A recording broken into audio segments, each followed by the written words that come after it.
All right, Dayton, I'm going to do a short video of how to do your writing assignment number 2.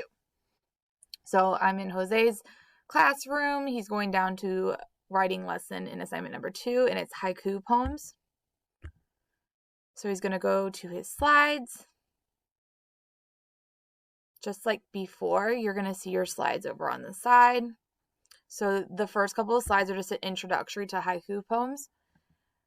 Slide 3, you're going to watch this video. It's just a fun video about syllables because you're going to need to know about syllables to be able to write this type of poem. Then I move down to slide 4.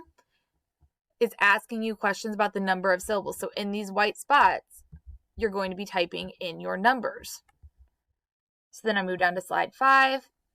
Here's an example, and then there's a video of another teacher kind of explaining how to write this type of poetry. Slide 6, you're going to be reading some examples, and you're going to be picking which poem is the haiku, and you're going to write your answer in this white square, rectangle.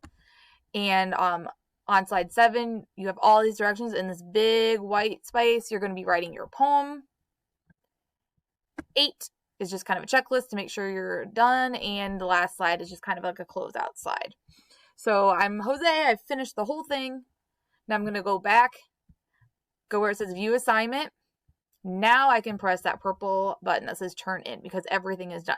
It's very important that you don't press that button until you've done all of the work on the slides, because once you turn it in, you can't work on it any longer. So if you're turning it in blank with no answers on the slides, then I'm not giving you credit for the work. So make sure that you're working really hard on the slides and you're pressing Turn In when you're done.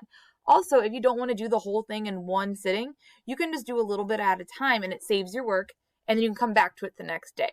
You'll be able to work on it as long as you don't press that turn in button.